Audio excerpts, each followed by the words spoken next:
So as you guys know, I'm a bit of an aficionado in the Lenovo laptop department because I've been analyzing, inspecting all of them, the latest ones, the older ones. I've been kind of sticking to one category, which is the X1 Carbon. I zeroed in on it. It was what I wanted, thin, light. But alongside that, this one launched as well, and I was like, maybe this could be interesting as well. Maybe even more interesting, I'm not really sure. So this is the Yoga version, and it's the 4th generation. It essentially takes everything you like about the X1 Carbon and then gives you a rotating display, so it sort of becomes a tablet. Because it has to house that extra capability in there, it's a bit heavier. So this is like 3 pounds, that one's like 2.5. I think that trade-off might be worthwhile to a number of people. The other thing that happens here, the construction materials are different, again, to support that slightly different behavior. Let's check it out for ourselves. What does it say on the side? Not much. One thing I appreciate is they continue to kind of zero in on these like slight improvements. If people find they like these series of laptops, they just go in and mod them as much as they need to. Oh, they got the adapter cables as well in here. Power brick looks exactly the same. Yeah, 65 watt. There's a pen included. So like I said, if that's your preferred input method, or maybe even just from time to time, actually closer to typical pen category than it may look at first glance. Drawing, sketching, productivity, documents, circling, HDMI to VGA. What I like about this is this color, this kind of dark gray. A lot of people sort of think that aluminum in laptops corresponds with quality. I don't disagree. To some that don't know exactly what they're touching, the carbon weave and so on, it could feel like plastic. There's no mistaking this construction. It's cool to the touch. You know you're dealing with metal. I can tell right away it is a bit heavier though. As a consequence of that, immediately you can tell the hinges are different. That's because it can fold all the way back. The power switch is moved over to this side. You have a USB-A port. There's a lockdown section over here. This is where the pen goes. I might as well, that's what we're gonna do.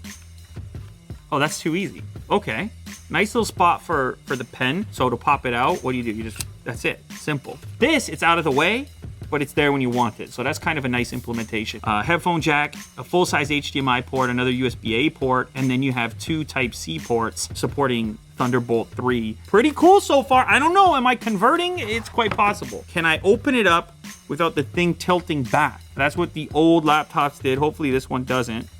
Ooh, jack. It almost does it. It's so close. It's a two-handed operation. You got to hold here, okay, to open it up. Let's be clear. All right. And look at that. You're bending. You can't bend like that, Jack. You see? You see? You got no flexibility.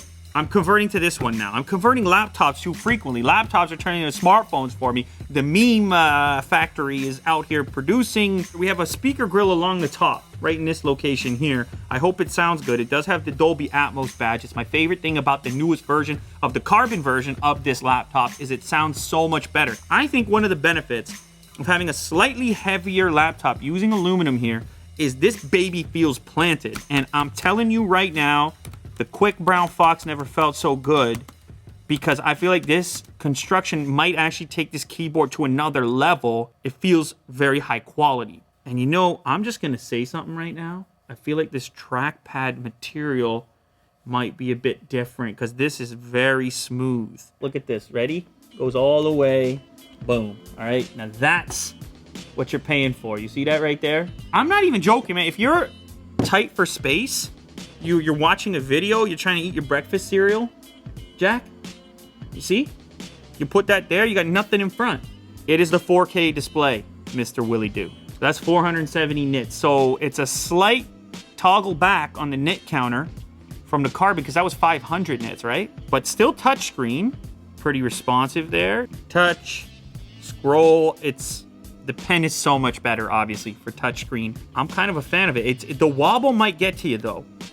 There's quite a wobble. Pen input is probably gonna happen more like this, and I'm gonna have it flipped around like this, and I'm gonna be, you know, tapping like this. In which case, wobble is gone. I believe this used to be called inking once upon a time. So like if I did unbox,